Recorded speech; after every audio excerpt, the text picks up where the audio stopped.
The New York Times has reported that Donald Trump wants to spend most of his time at his New York penthouse rather than the White House. Advisors told the New York Times that Donald Trump wants to spend weekends at Trump Tower, maybe at his New Jersey golf course, or maybe Mar-a-Lago, his resort in Florida.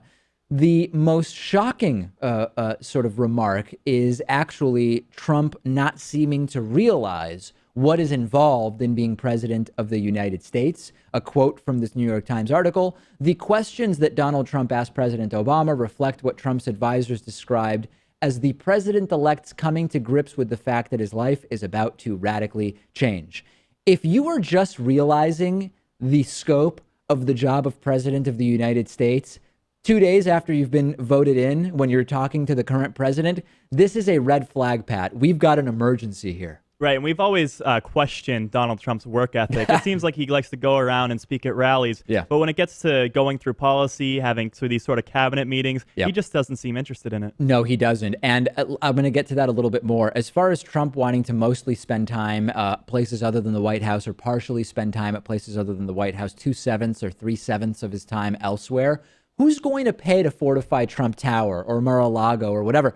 The taxpayers, of course. Who's going to pay for all the meetings that would normally happen at the White House, but instead will require lawmakers to travel to New York City or Florida or this golf course in New Jersey? Taxpayers, of course.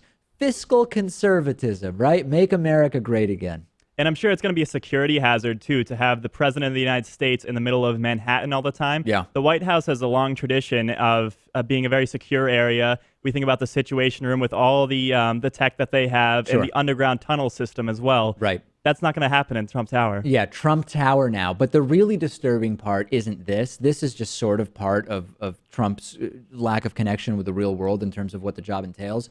We have now learned that Trump didn't really realize what the president did until he met with President Obama last week. And I have been saying to friends, did you see those pictures when he came out of that meeting, when they were taking pictures sitting in the Oval Office?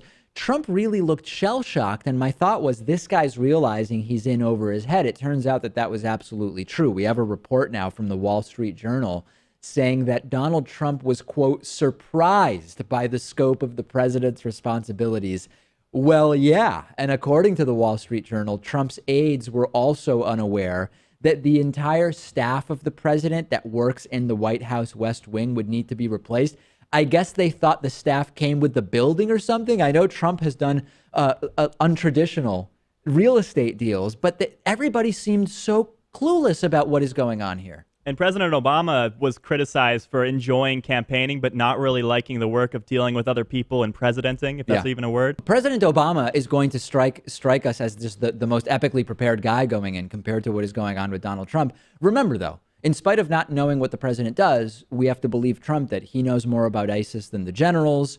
He knows more about the economy than economists. The reality is that although many people are emailing me saying, I hope Trump quits, number one, he's not going to quit, but Mike Pence is basically going to be president. And that is arguably much, much worse than Donald Trump being president, because as we know, Mike Pence is actually far more dangerous than Donald Trump. Donald Trump, at long last, when the rubber hits the road, had similar positions to Bernie Sanders on a number of issues. Mike Pence is a lunatic right-wing bomb thrower who is off the rails on basically every issue. At least Trump is sort of hinged, I guess is the opposite of unhinged, on some issues. Very, very scary stuff. The trumpeters, they have no clue. They don't care. They'll explain it away because of how great America is going to be after Trump makes it that way. Gamefly is sort of like Netflix for video games. They have over 8,000 new and classic games for Xbox One, Xbox 360, PS4, PS3, Wii,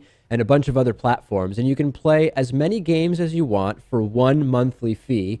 And if you find some games you want to keep, you can buy them for a low used price. There's never any due dates or late fees. And our audience can get a free 30-day trial at gameflyoffer.com/TDPS. The games are shipped directly to you with return envelopes included. There's no contracts, and you can rent games through the mobile app.